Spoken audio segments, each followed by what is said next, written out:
Victor Harrington's hands trembled as he stared at the medical assistance application, a single document that shattered the carefully constructed reality he'd built around himself. There, printed in unmistakable black and white, was a name he'd tried to forget: Amara Bennett. And beside it, a diagnosis that stopped his heart. Pregnancy, 20 weeks. "Sir?" His assistant's voice barely registered. "Is everything all right?" The luxurious corner office, with its floor-to-ceiling windows, suddenly felt like a prison cell. The Chicago skyline, once a testament to his achievement, now stood as silent witnesses to his greatest failure. "Find her," he whispered, his voice hollow. "Find her now." What happens when the person you callously dismissed from your life suddenly holds your future in their hands? When the power dynamic that once defined your relationship completely reverses? For Victor Harrington, self-made billionaire and CEO of Harrington Enterprises, this wasn't a hypothetical question. It was the beginning of a journey that would transform him in ways no business deal ever could. Chicago, a city where gleaming skyscrapers cast shadows over struggling neighborhoods, where success stories and hardships exist side by side, separated only by a few city blocks. In this urban landscape of stark contrasts, two people from vastly different worlds would find their lives intertwined by fate, choice, and consequence. Some encounters last only moments but change us forever. Some decisions, made in haste, follow us for a lifetime. And sometimes, the people we hurt most become the ones who save us from ourselves. This is the story of Victor and Amara, a powerful man who had everything except what truly mattered, and a resilient woman who had nothing except what money couldn't buy. It's a story about pride and forgiveness, about power and vulnerability, about how quickly life can change direction when we least expect it. If you've ever witnessed how a single moment can alter someone's path forever, how one decision can set off a chain of events that transforms not just a life, but a soul, give this video a like. Because what you're about to hear isn't just another rags to riches tale or a simple love story. It's about the courage it takes to face our mistakes and the strength required to forgive them. Victor Harrington hadn't become Chicago's most feared CEO by accident. Every calculated step of his 15-year climb to power came from an unwavering belief: compassion was weakness, and weakness was fatal in business. At 42, he had perfected the art of emotional detachment, wielding it like a weapon in boardrooms across the financial district. "Fire them all," he'd coldly instructed his management team last quarter when Harrington Enterprises acquired a struggling tech firm. "Keep the patents, discard the people." His executive board didn't question him. They never did. His track record spoke for itself: 12 consecutive quarters of record profits, 32 successful hostile takeovers, and a personal net worth that had doubled annually for the past 5 years. The business world called him the calculator behind his back, a man who reduced everything and everyone to numbers on a spreadsheet: value or liability, asset or expense, keep or discard. This binary thinking had built his empire but left no room for the messy complexities of human connection. In meetings, Victor rarely raised his voice. He didn't need to. His presence alone, tall, impeccably dressed, with piercing gray eyes that seemed to evaluate your worth in seconds, was enough to silence a room. When Victor spoke, people listened. When he made decisions, no one dared challenge them.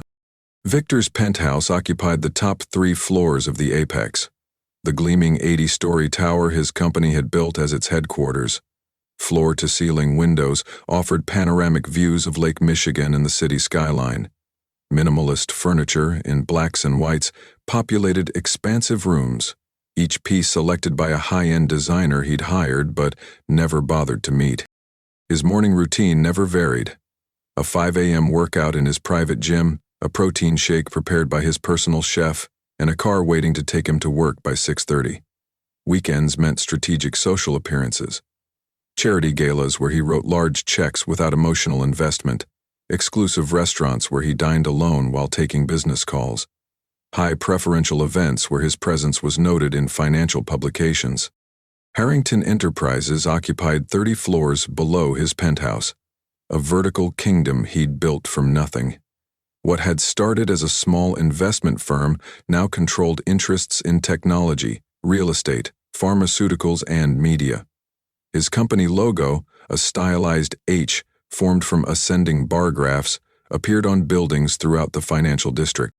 Yet for all his wealth, Victor's life contained a hollow core. His penthouse, despite its opulence, echoed with emptiness each night when he returned. No photographs adorned his walls, no mementos collected on shelves. Nothing personal existed in his space because nothing truly personal existed in his life. He'd read once that power was the ultimate aphrodisiac, but it had only left him increasingly isolated. Genuine laughter hadn't escaped his lips in years. Each achievement brought momentary satisfaction that quickly faded, requiring ever larger conquests to recreate the fleeting feeling of fulfillment. Sleep eluded him most nights. He'd stand at his windows looking down at the city lights, feeling oddly disconnected from the world he ostensibly owned pieces of. Sometimes, he wondered if anyone would notice if he simply disappeared. His company would continue. He'd structured it to run without him. No family awaited his calls or visits. Friends? He had associates, business partners, people who wanted something from him, but friends? The concept seemed foreign. Victor's relationships followed a predictable pattern. People entered his orbit when they offered value. Business insights, strategic connections, or physical attraction. They remained precisely as long as that value continued. When their usefulness ended, so did his interest, often without notice or explanation. His executive assistant had lasted 7 years, a record, simply because she anticipated his needs without emotional attachment. Previous romantic relationships had ended abruptly when partners sought emotional intimacy he couldn't provide. Former mentors found themselves cut from his life once he'd extracted their knowledge. Never get attached to what you can replace, he often told his management team, not recognizing he applied this philosophy to people as much as to assets. Harrington Enterprises headquarters embodied Victor's philosophy: efficient, impressive, and emotionally sterile. Glass and steel dominated every floor. Employees moved with purposeful urgency through open-concept workspaces where productivity was constantly monitored. The atmosphere hummed with focused intensity. No one wanted to attract negative attention from upper management. Conference rooms bore names of predators rather than numbers: falcon, shark, wolf, a subtle reminder of the company's approach to business. Victor's own office suite occupied the 79th floor, just below his penthouse, with a private elevator connecting the two. His desk, a massive slab of black marble without drawers or ornamentation, faced the door, positioning everyone who entered as a supplicant before him. In this world of glass and metal heights, Victor Harrington had everything money could buy and nothing that truly mattered. Until Amara Bennett stepped into his life. Amara Bennett grew up in Millfield, Indiana, population 317, where Main Street stretched barely 10 blocks and everyone knew not just your name, but your entire family history. Her childhood home, a modest 2-bedroom cottage with faded blue siding, sat at the edge of town near fields that stretched toward the horizon. Every morning, her mother, Rose, would tend to the small vegetable garden behind their house, teaching Amara which plants thrive together and which need to be separated. "Everything and everyone has their place in this world," Rose would say, her hands working methodically through the soil. "The trick is finding where you truly belong." Amara's father had abandoned them when she was just 4, leaving Rose to raise their daughter alone while working double shifts at the local diner. Despite the hardship, their home overflowed with warmth. Quilts made by Rose's mother covered every bed, and the kitchen always smelled of something baking. Money was perpetually tight, but love was abundant. At Millfield High School, Amara excelled academically despite having to work part-time at the same diner as her mother. Teachers recognized her sharp mind and encouraged her to apply for college scholarships, seeing potential that extended far beyond their small town. For a while, Amara dreamed of becoming a teacher herself, of making a difference in her community while staying close to her mother. Those dreams fractured the winter of Amara's senior year when Rose began experiencing debilitating headaches. Initially dismissed as stress or migraines, the symptoms worsened until Rose collapsed while serving breakfast at the diner. The diagnosis came 3 days later, a rare form of brain tumor requiring specialized treatment, unavailable at their local medical center. The nearest facility offering the necessary care was in Indianapolis, a 2-hour drive and a financial world away for the Bennett women. Basic health insurance covered only a fraction of the costs, and Rose's savings had been earmarked for Amara's education. "You take that money and go to college," Rose insisted from her hospital bed during one of her lucid periods. "This old woman will be fine." But Amara witnessed the reality behind her mother's brave words. The medications left Rose disoriented and weak. The treatment schedule demanded frequent hospital stays. The medical bills accumulated with terrifying speed, threatening to consume not just their savings, but their home. College applications gave way to overtime shifts. Scholarship essays were replaced by medical insurance appeals. Amara graduated high school with honors but without celebration, her focus entirely on generating enough income to keep her mother's treatment ongoing. The local oncologist had been painfully honest. Without consistent therapy, Rose's prognosis would shift from cautiously optimistic to terminal within months. "You need to go," Rose told Amara one evening, 6 months after her diagnosis. They sat at their small kitchen table, surrounded by bills marked past due in angry red letters. "There's nothing for you here but struggle." "I'm not leaving you," Amara replied firmly, though the weight of their financial situation crushed a little more of her spirit each day. Rose reached across the table, her hand trembling slightly, a side effect of her medication. "Millfield wages won't save me, sweetheart. We both know that." The truth of her mother's words haunted Amara for weeks. Millfield's economy had been declining for years as manufacturing jobs disappeared. The diner where they both worked had reduced hours. Even combining their incomes, they barely covered basic expenses, let alone specialized medical treatment. The decision to leave was the hardest of Amara's life.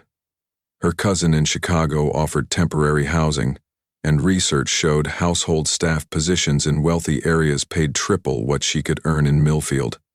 The math was simple, even if the emotional equation wasn't.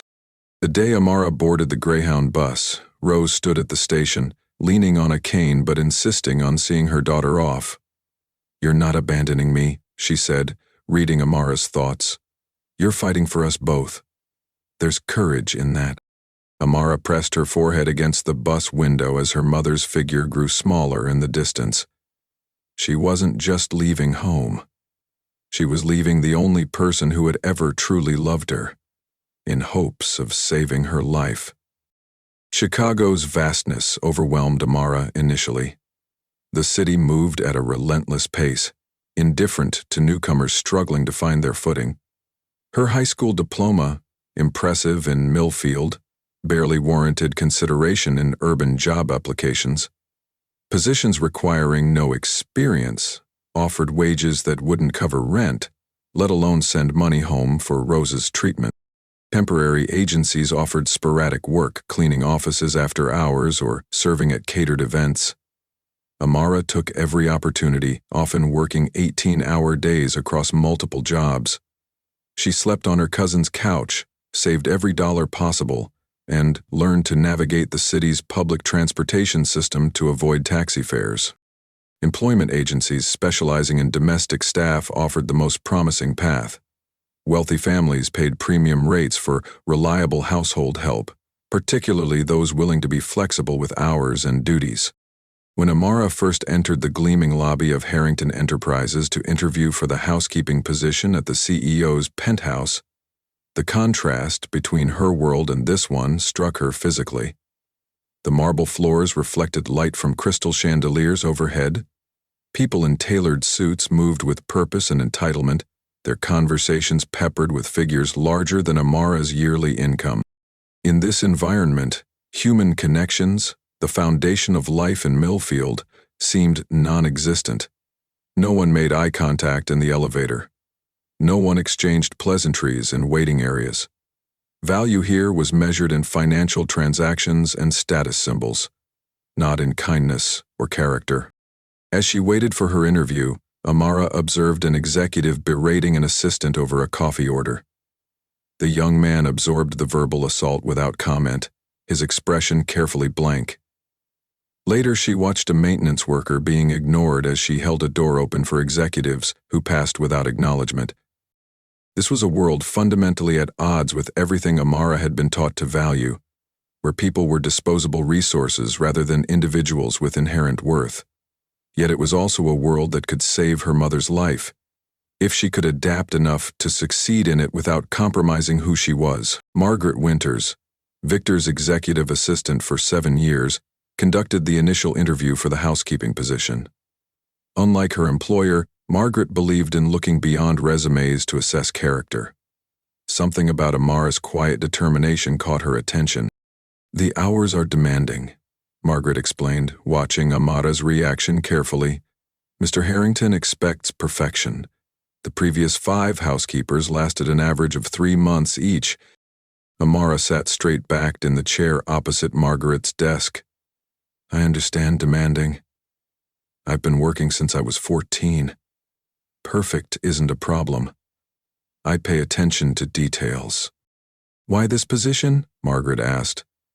Most applicants either gushed about the prestige of working for Victor Harrington or were transparent about the exceptional salary.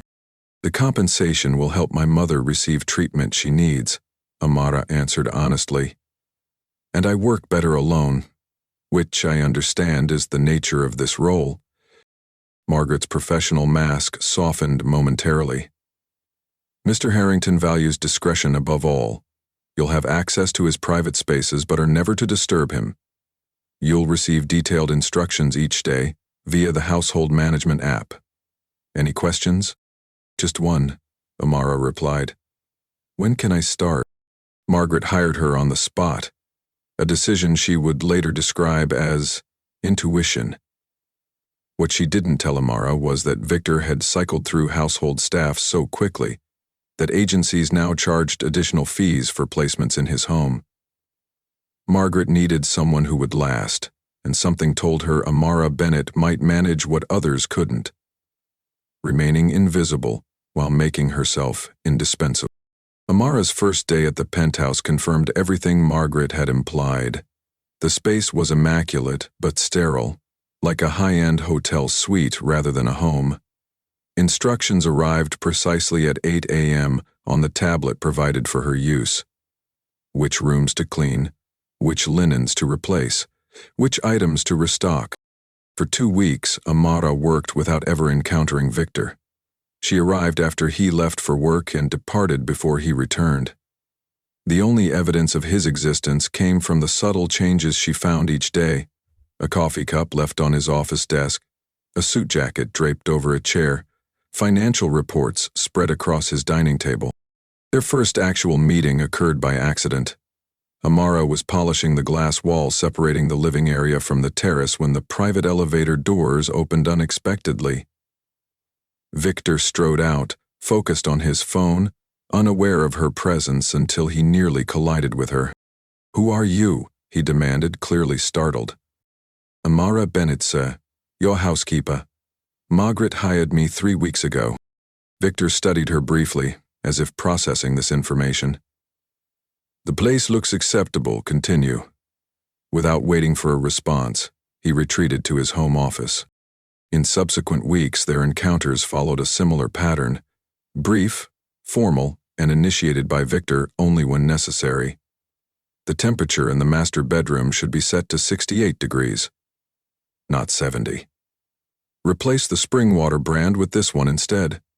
The windows in the south corridor need attention. Amara responded with quiet efficiency, neither defensive nor eager to please. She simply acknowledged his requests and implemented them perfectly. Despite the minimal contact, Amara began noticing patterns that revealed more about Victor than he likely realized. The liquor in the crystal decanter lowered significantly on nights following board meetings. The television rarely played anything but financial news. No friends called, no family visited. Most telling were the untouched meals she found each morning, elaborate dishes prepared by his chef, often barely tasted. On rare occasions, when she cleaned while he worked late in his home office, she observed him staring out at the city, his reflection in the window revealing an expression of profound isolation. One evening, she found a framed photograph face down in his desk drawer while cleaning, the only personal item in the entire penthouse. It showed a much younger Victor beside an elderly woman with his same gray eyes. Amara carefully returned it exactly as she'd found it. But the discovery stayed with her. Gradually, Victor's awareness of Amara shifted.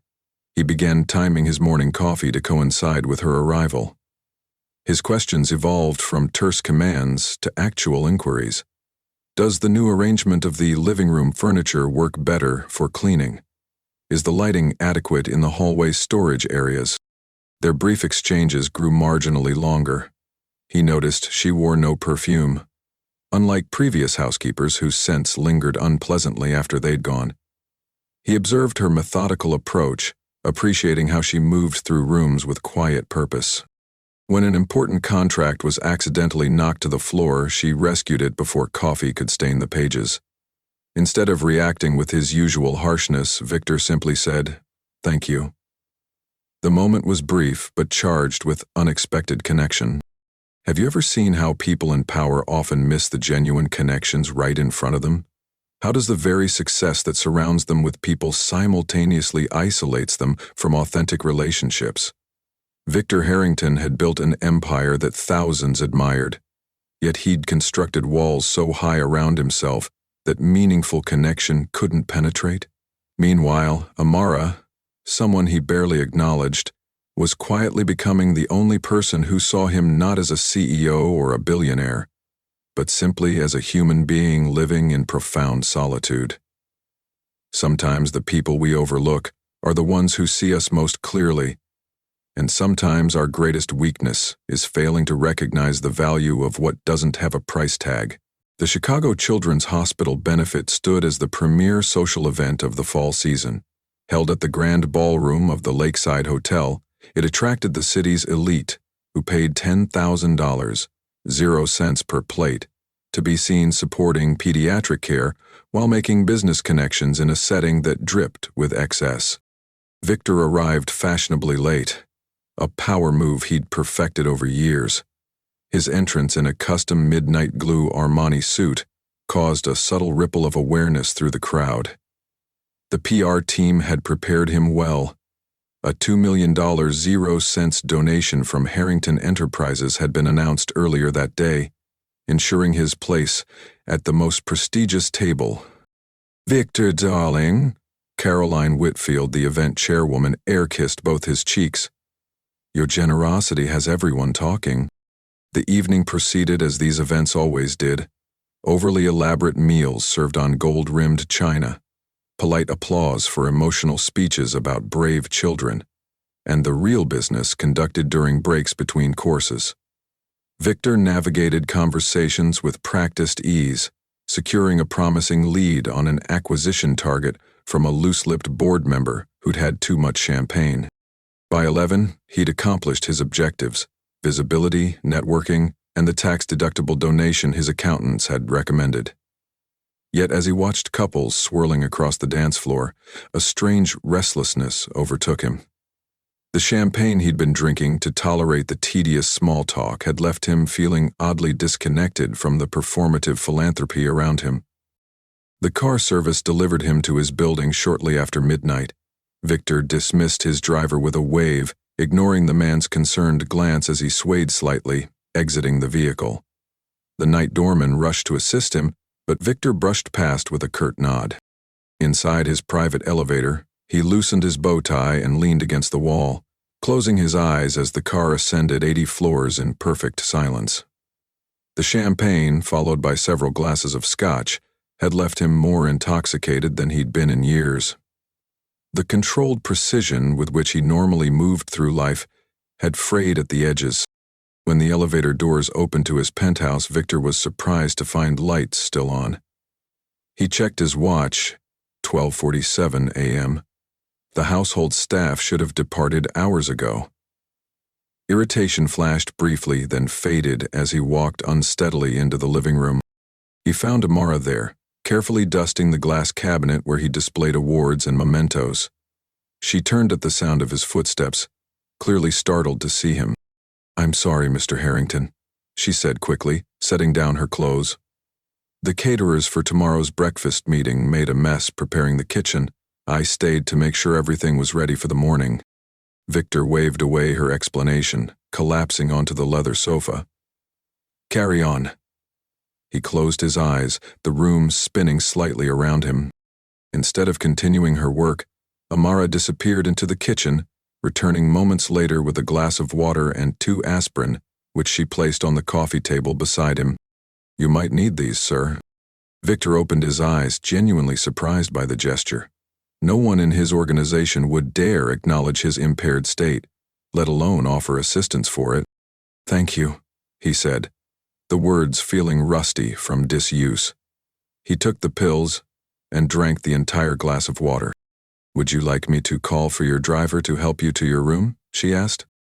"I'm not an invalid," he replied, though without his usual sharpness. Then, unexpectedly, he added, "Do you know what $2 million buys you, Ms. Bennett?" She remained silent, clearly uncertain if the question required an answer. "A round of applause from people who despise you, photographs with children you'll never see again, and your name on a plaque no one will read." He rubbed his temples. Not a single genuine moment in the entire evening. The vulnerability in his voice surprised them both. Victor rarely revealed such thoughts, even to himself, let alone to an employee. Yet something about Amara's quiet presence broke through his careful facade. "May I speak honestly, Mr. Harrington?" Amara asked after a moment's hesitation. Victor gestured for her to continue, curiosity overriding his usual boundaries. "Where I'm from, $2 million 0 cents would transform our entire town. Our community center is closing because they can't afford repairs. The medical clinic reduced hours because they can't pay staff. People hold fundraisers where success means raising a few $1,000s. Victor studied her face, finding no judgment in her expression, only a different perspective. "So you think I should give to small towns instead of hospitals?" he asked. "I think genuine connections matter more than grand gestures," she replied. "My mother always says the kindest gift she ever received was when our neighbor plowed our driveway all winter while Mom was sick. Not because anyone would notice, but because it actually helped." Something about her words penetrated Victor's practiced cynicism. For the first time in years, he found himself engaged in a conversation that wasn't transactional. Amara spoke about her mother's illness, about leaving Indiana, about working multiple jobs to send money home. Victor shared fragments of his own journey. The poverty of his childhood, the ruthless climb to success, the gradual realization that achieving everything had somehow left him with nothing. Hours passed as artificial barriers between employer and employee, wealthy and working class, powerful and ordinary, dissolved into simple human connection. Neither could later pinpoint exactly when the conversation shifted. Perhaps it was when Victor moved to sit beside her on the couch rather than across from her. Perhaps it was the moment Amara gently touched his arm while describing her mother's courage. Perhaps it was simply the rare experience of being truly seen by another person. What began as comfort between two lonely souls evolved into something more complex. Their first kiss happened naturally, without calculation or agenda. For Victor, it was perhaps the first genuinely unplanned moment in decades. For Amara, it represented a connection she hadn't allowed herself while focused entirely on her mother's needs. In the soft light of his penthouse, With the Chicago skyline glittering beyond the windows, they found temporary escape from their separate struggles. Their coming together was neither planned nor regretted in the moment. Simply two humans finding solace in each other's arms, the vast differences in their lives temporarily suspended. Life presents us with moments where our paths collide with someone completely different from ourselves. Sometimes these collisions are fleeting, ships passing in the night. Sometimes they change us forever. Victor and Amara's encounter that evening would become one of those pivotal moments that alter the trajectory of multiple lives. But as dawn approached, neither could possibly comprehend how profoundly this night would transform them both. If this story of unexpected connection resonates with you, if you've ever experienced how a single encounter can change everything, please subscribe to hear more profound true stories like this one. Because life's most meaningful moments often arrive without warning, and sometimes our greatest lessons come from connections we never saw coming, the continuation of Victor and Amara's journey reveals truths about redemption and second chances that might just change how you see your own relationships. Dawn broke over Chicago, sunlight streaming through the floor-to-ceiling windows of Victor's bedroom. His eyes opened slowly, memory returning in fragmented pieces. As realization set in, his expression hardened. Vulnerability vanishing like morning mist, burned away by harsh sun. He sat up abruptly, checking his phone. 3 missed calls from the office. A calendar notification for an 8 a.m. meeting with international investors. The real world crashed back, demanding his attention. Victor moved to his bathroom, avoiding his reflection as he showered. By the time he emerged wrapped in a black robe, his defenses had fully reassembled. The man who had shared confidences and gentle touches hours before disappeared completely, replaced by the calculating CEO who viewed emotional connection as a dangerous weakness. He made a single call to Margaret. "Send Amara Bennett to my office before she leaves this morning." Amara found Victor at his desk, fully dressed in a charcoal suit, his attention fixed on his laptop. No acknowledgement of her entrance, no reference to their night together. The temperature in the room felt near freezing despite the morning sunshine. "Ms. Bennett," his voice was clipped, professional, as if addressing a stranger rather than someone who had been in his arms hours before. "Your services are no longer required at this residence."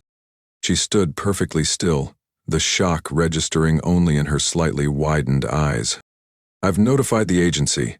Your final payment," he slid an envelope across the desk without looking up, "includes 2 weeks' severance, a generous amount considering your brief employment." His fingers continued typing, the message clear. This conversation was merely an inconvenient task to complete before more important matters. "Please return your security credentials to the front desk on your way out." Amara's throat tightened, but she refused to give him the satisfaction of seeing her distress. She straightened her shoulders and looked directly at him, even as he avoided her gaze. "May I ask why?" The steadiness in her voice surprised even her. Victor glanced up briefly. "Your position has become unnecessary." The pause contained volumes, discomfort, dismissal, and the briefest flicker of something like regret, quickly extinguished. She could have argued, could have reminded him of their conversation, their connection, could have pointed out the cruelty of discarding her after their intimacy. Instead, Amara simply nodded once and picked up the envelope without examining its contents. "I wish you well, Mr. Harrington."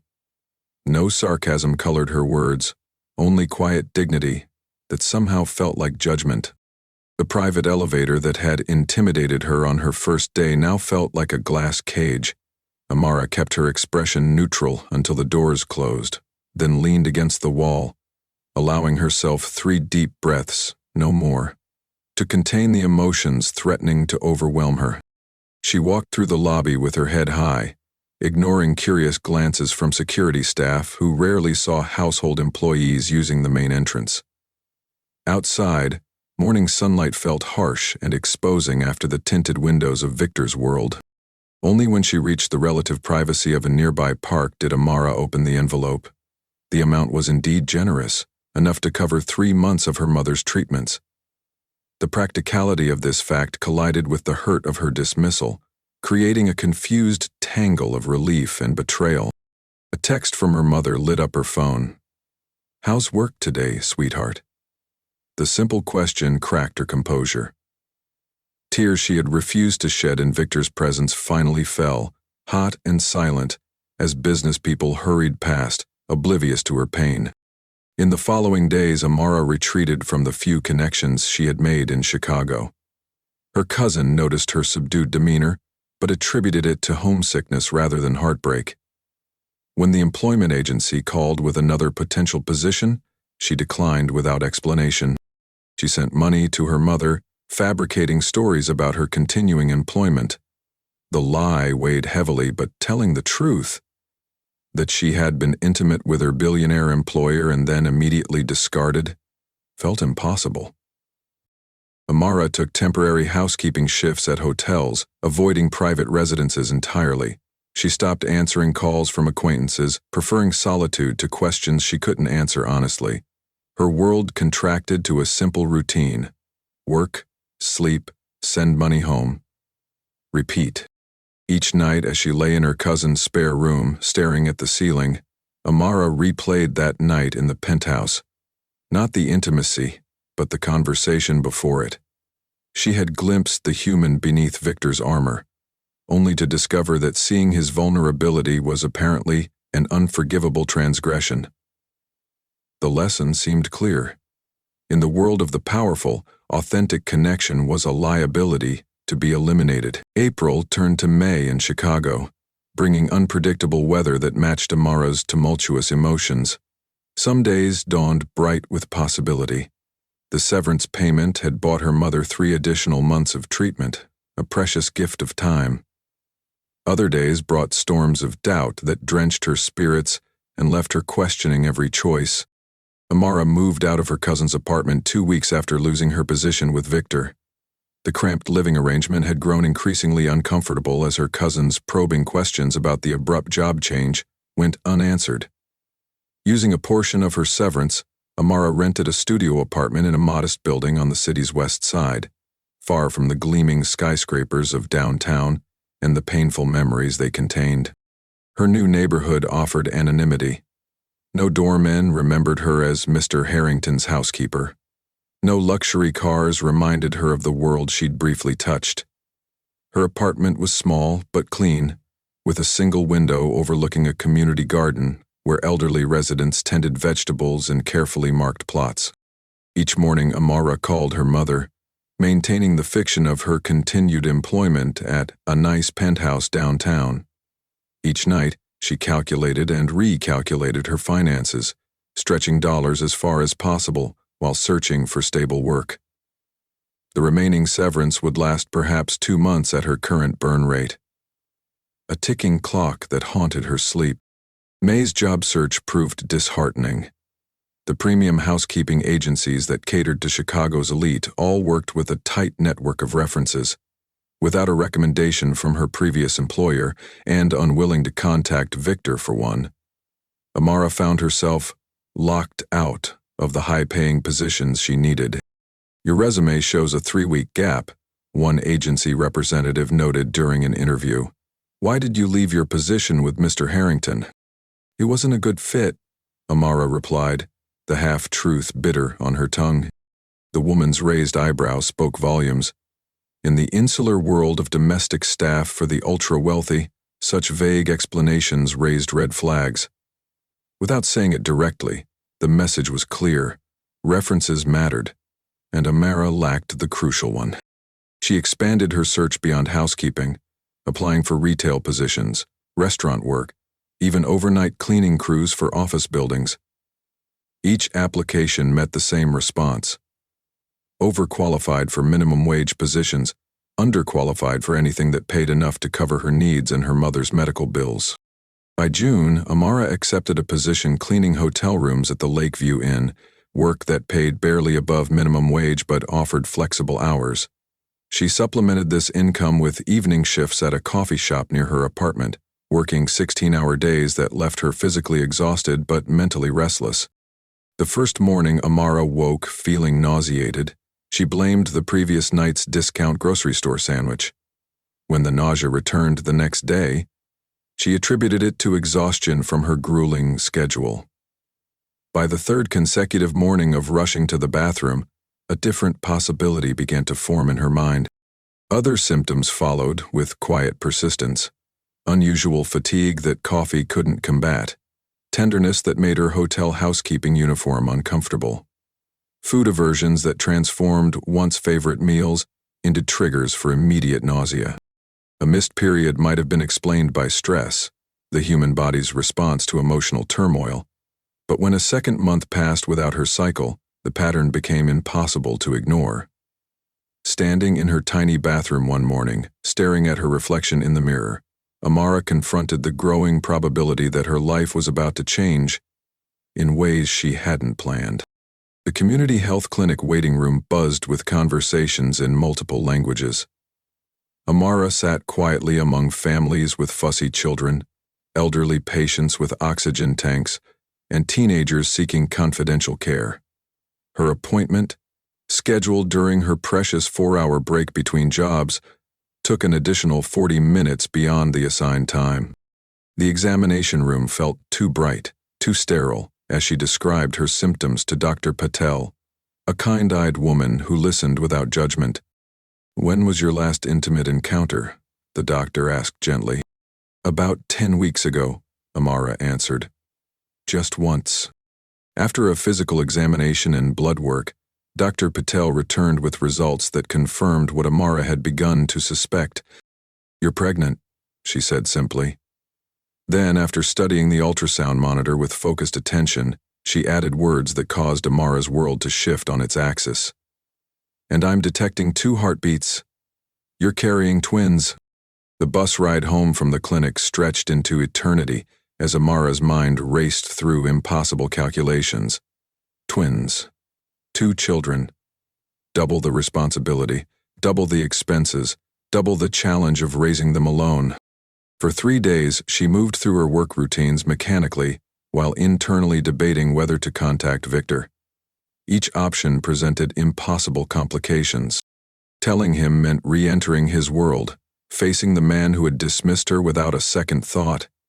It meant potential accusations, disbelief, or worse, offers of money contingent upon her silence or disappearance. Victor's wealth meant power, lawyers, and the ability to control narratives. Not telling him meant raising 2 children without their father, bearing sole financial responsibility for their care while still supporting her mother's medical needs. It meant her children would grow up never knowing half their identity. Amara made lists of pros and cons that all pointed to the same conclusion. There was no good choice, only different versions of difficulty. Have you ever had to make an impossible choice completely on your own? When every path forward seems equally daunting, and the weight of the decision rests entirely on your shoulders? This was Amara's reality as she sat on the edge of her bed in that small studio apartment, hands resting protectively over her still-fletched stomach, contemplating futures she'd never imagined for herself. Some of life's most profound moments arrive not as dramatic events, but as quiet crossroads, where we must choose between difficult paths without knowing where either leads. For Amara, this moment wasn't about Victor, or even herself anymore. It was about 2 tiny heartbeats that had already changed everything. The choice facing her would determine not just her future, but theirs as well. By her 4th month of pregnancy, Amara's body began announcing her condition to the world. The hotel housekeeping uniform strained across her growing midsection, prompting questioning glances from supervisors concerned about liability. Morning sickness had evolved into all-day nausea, triggered by the industrial cleaning products she used daily.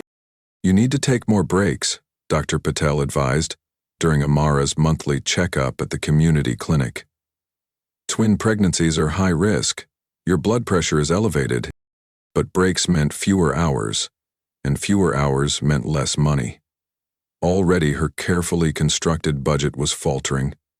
The remainder of Victor's severance had been depleted by first trimester medical expenses not covered by the clinic's sliding scale payments. July brought sweltering heat to Chicago, turning her non-air-conditioned apartment into an oven during the day. Amara took to sleeping on the floor near the single window, hoping to catch night breezes that rarely came. Her swollen feet and aching back made both standing and sitting painful. Yet she worked double shifts with only brief respites. "You're carrying twins?" her coffee shop manager asked one evening, noticing Amara's grimace as she reached for supplies on a high shelf. "My sister had twins. She was on bed rest by 5 months." The words landed like a physical blow. Bed rest wasn't an option, not with rent due, groceries needed, and her mother's monthly treatment payments looming. That night, Amara cried for the first time since receiving her diagnosis, overwhelmed by the growing gap between what her babies needed and what she could provide. Despite mounting obstacles, Amara refused to surrender to despair. Each kick and flutter from within her body strengthened her resolve to create stability for her children, regardless of their father's absence. "I've started knitting them blankets," she told her mother during their weekly call, carefully avoiding mention of her deteriorating finances. "One blue, one yellow, just to be prepared either way." Rose detected something in her daughter's voice. "Are you eating enough? You sound tired." "I'm fine, Mom. The doctor says everything is progressing normally." Another necessary half-truth to protect her mother from additional worry. Amara began selling personal items: the silver locket her grandmother had given her, books she'd collected, the single piece of decent jewelry she owned. Each sacrifice represented diapers, formula, or tiny clothes her babies would need. She tracked Facebook Marketplace and thrift stores, gradually acquiring secondhand baby items that she meticulously cleaned and stored beneath her bed. In rare, quiet moments, Amara read pregnancy books borrowed from the public library, determined to educate herself about what to expect. She downloaded a free app that tracked her twins' development, marveling at updates about their growing fingernails or developing ear canals. During ultrasounds, she requested printed images that became treasured possessions, taped carefully to her refrigerator door. As her pregnancy advanced, maintaining her regular jobs became increasingly difficult. The hotel manager regretfully reduced her hours, citing liability concerns that barely masked discrimination. The coffee shop remained more accommodating but couldn't offer additional shifts to compensate. Desperation drove innovation. Amara discovered online platforms where she could transcribe audio recordings or perform data entry from home. The pay was minimal and inconsistent, but she could work from her bed during sleepless nights when the twins were particularly active. Weekends found her at the local farmer's market, where she helped an elderly vendor set up and manage his vegetable stand in exchange for cash and unsold produce. The work was physically demanding, hauling crates and standing for hours, but the fresh vegetables supplemented her increasingly limited food budget. Through an online neighborhood group, Amara found occasional pet-sitting gigs, caring for cats and dogs while their owners traveled. These jobs provided brief respites in air-conditioned homes and quiet spaces where she could rest her feet while earning modest pay. Despite financial constraints, Amara approached motherhood with methodical preparation. She attended free prenatal classes at the community center, taking detailed notes on breastfeeding techniques, diapering, and recognizing common infant ailments. Her small apartment underwent careful reorganization to maximize space. A second-hand changing table doubles as storage for baby supplies. 2 small bassinets would fit beside her bed for the twins' first months. She practiced folding cloth diapers, a cost-saving measure, until she could complete the task with her eyes closed. Amara researched government assistance programs, swallowing her pride to apply for WIC benefits that would provide essential nutrition for her and the babies. She compiled lists of crisis nurseries and community resources that might help during particularly difficult periods. A neighbor, a grandmother whose own children had grown, taught Amara how to prepare and freeze meals in advance of the twins' arrival. "You won't have time to cook with 2 newborns," she cautioned. "Better to prepare now." By her 6th month, reality's harsh arithmetic became impossible to ignore. Dr. Patel had ordered reduced activity after detecting early signs of preeclampsia. Working became physically painful, yet financial pressures intensified with each passing week. Her mother's treatment costs had increased after complications required additional medication. Amara's landlord announced a rent increase effective the following month. The twins, growing healthy and strong according to ultrasounds, would arrive in winter, requiring heating bills she couldn't afford. One evening, calculating expenses versus income for the 10th time that week, Amara faced the brutal truth. The numbers simply wouldn't work. Even with government assistance, even working until the moment she delivered, even eliminating every non-essential expense, there simply wasn't enough. As if sensing her distress, the twins kicked vigorously. Amara placed her hands on her rounded abdomen, feeling their movements and confronting the impossible equation before her. 2 babies, 1 struggling mother, 0 margin for error. The mathematics of her situation offered no solution, yet surrender wasn't an option. Something would have to change, but what? And how? 6 months after Amara's departure, Victor's professional trajectory continued its relentless upward climb. Harrington Enterprises completed its most aggressive acquisition yet, absorbing a tech startup with promising patents that doubled the company's market valuation overnight.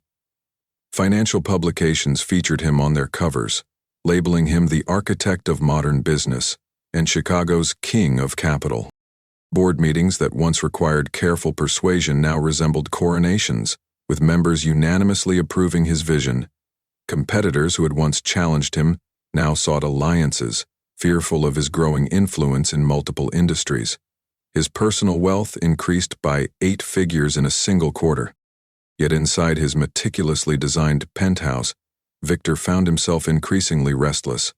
The view of Chicago's skyline, once a source of satisfaction, now seemed flat and uninteresting. New acquisitions and luxury purchases provided only momentary diversion before joining the collection of expensive, unused items that filled his home. He moved through high-profile social events with practiced ease, delivering the right remarks at the right moments, but afterward could barely recall who he'd spoken with or what had been discussed. Dinners at exclusive restaurants tasted bland despite renowned chefs.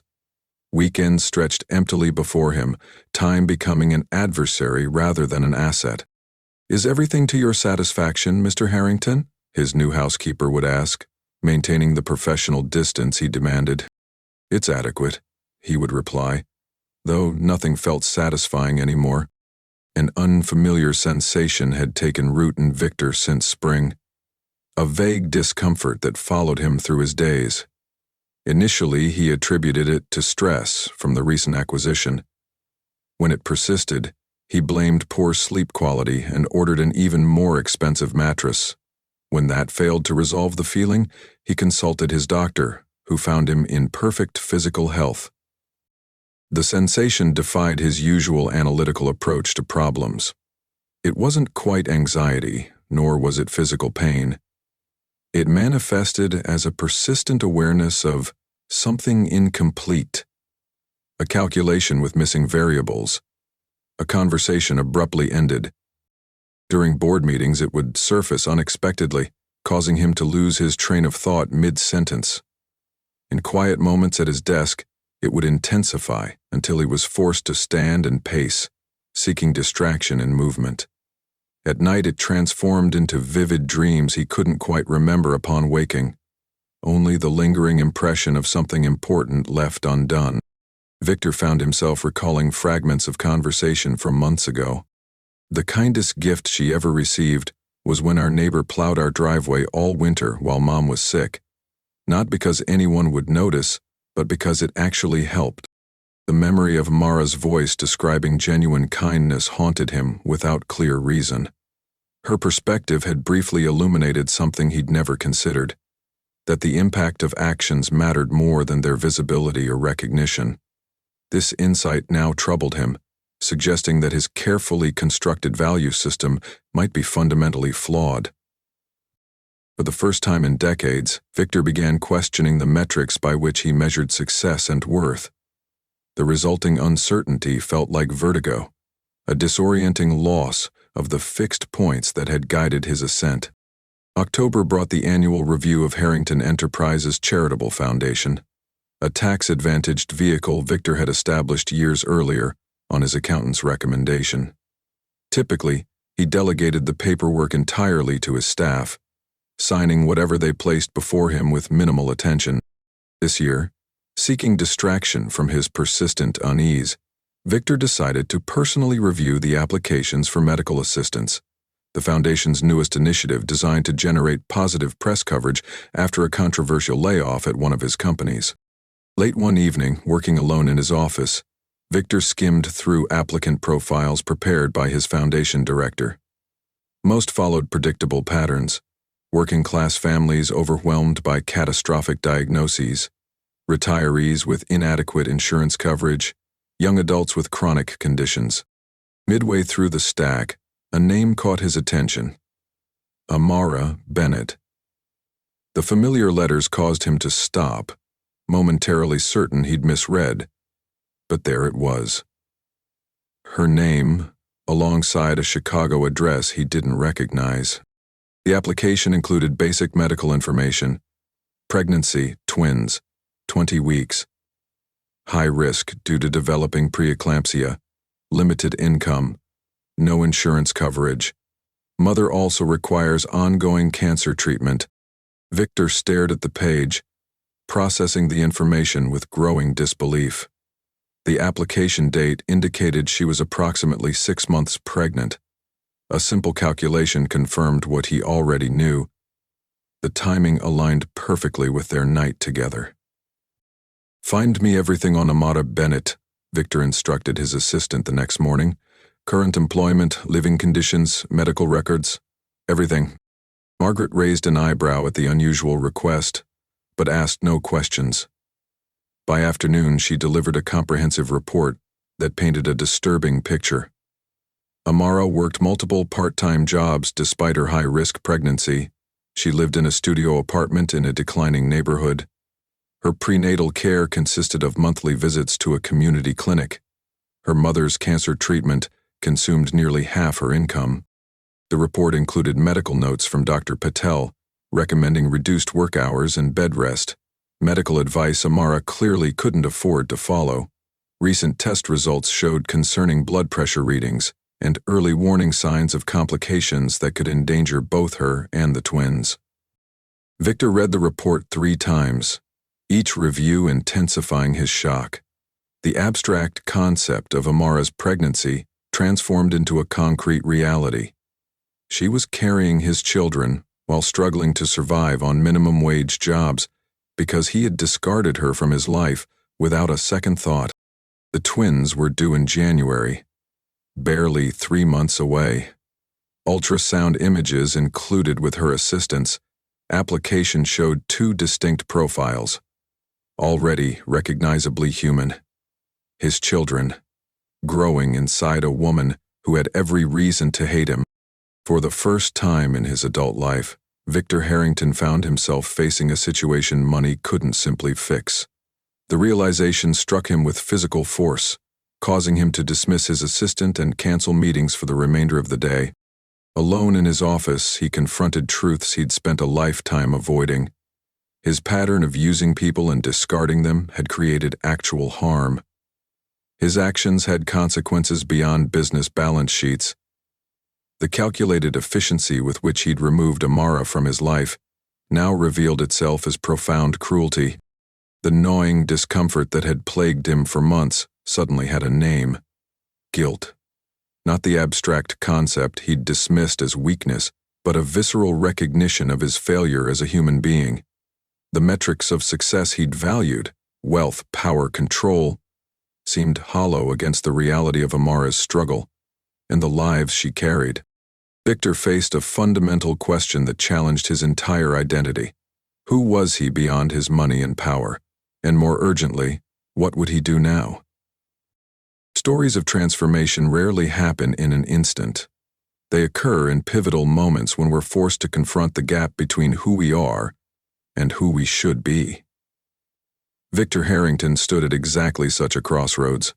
A man who had everything society valued, yet nothing that truly mattered, suddenly facing the consequences of his choices. If you're wondering what happens next in this incredible true story, how Victor responds to this life-altering discovery, and whether Amara can overcome the mounting challenges before her, make sure you're subscribed and hit the notification bell. The most profound turning points in this journey are still to come, revealing powerful truths about redemption, forgiveness, and what it truly means to change from the inside out.